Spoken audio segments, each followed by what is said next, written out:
வந்தவாசியில் உழவர் சந்தையில் பொதுமக்கள் காய்கறிகளை வாங்க வலியுறுத்தி விவசாயிகள் பொதுமக்களுக்கு காய்கறிகளை இலவசமாக வழங்கி விழிப்புணர்வு ஏற்படுத்தினர். திருவண்ணாமலை மாவட்டம் வந்தவாசியில் தாலுகா ஆபீஸ் சாலையில் உழவர் சந்தை திறக்கப்பட்டது. அது பல ஆண்டுகளாக பயன்பாட்டிற்கு இல்லாமல் இருந்தது. அந்த உழவர் சந்தையை புதிய பொலிவுடன் சில தினங்களுக்கு முன்பு ஆரணி தொகுதி நாடாளுமன்ற உறுப்பினர் MS தரணிவேந்தன் மக்கள் பயன்பாட்டிற்கு திறந்து வைத்தார். அந்த உழவர் சந்தையில் பொதுமக்கள் காய்கறிகளை வாங்கி விவசாயம் செழிக்க ஒத்துழைக்க வேண்டும் என்று உழவர் சந்தையில் பொதுமக்கள் காய்கறிகளை வாங்க வலியுறுத்தி இலவசமாக காய்கறிகளை விவசாய சங்கத்தினர் வழங்கி விழிப்புணர்வு ஏற்படுத்தினர். மேலும் உழவர் சந்தையில் உள்ள வேளாண்மை துறை அதிகாரிகளிடம் உழவர் சந்தையை மேம்படுத்த என்னென்ன வழிமுறைகள் பின்பற்றப்படுகிறது என்று கேட்டறிந்தனர். நடைபாதை வியாபாரிகள் நம்ம வேணான்னு சொல்ல, போக்குவரத்துக்கு இடைஞ்சலாக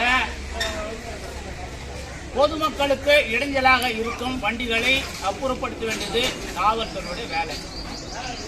அது ஒரு பக்கம் இருந்தாலும் நமக்கு சட்டம் ஒழுங்கு சிறப்பாக எதுவுமே இல்லாமல் லாண்டார் வராமல் இருக்கிறதுக்காக தான் நம்ம ஒதுங்கிறதுக்காக வந்து உழவர் சந்தை கண்ணியமாக வாழ்வதற்கு அதானப்பா. காட்டில் மாட்டை வாய்ட்டு வரோம், சேத்துல வாய்ட்டு வரோம், மாட்டு மேய்ச்சி வரோம், ஜென்ட்டுலாம் வந்து வெள்ளை சேட்டு போட்டு வெள்ளை வேட்டி கட்டிக்கணும், ஒரு பதிவு போட்டும் வியாபாரம் பண்ணுறதுக்கான இடம் தான் உழவர் சந்தை. அதுபோல ஆஃபர் கூட சொல்லியிருக்காங்க. என்ன மாதிரி என்ன சொல்லியிருக்கீங்க ஆஃபரு?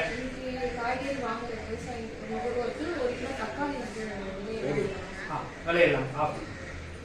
இவங்க நுகர்வோர்களுக்கு திருப்பி கொடுத்தவர்களை ஒரு தக்காளி ஆஃபர் சொல்லியிருக்காங்க. எவ்வளோ நாள் தொடர்ந்து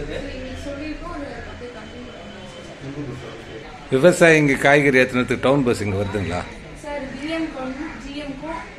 உழவர் சந்தைக்கு எல்லா ஊர்லேயும் எல்லா தாலுக்காலையும் நாம்ஸ் பிரகாரம் டவுன் பஸ் வரணும். இங்கே ஏன் வரல? வராது. நீங்கள் என்னத்துக்கு இப்போ விவசாயி எப்படி எடுத்துன்னு வருவாங்க காய்கறிலாம்?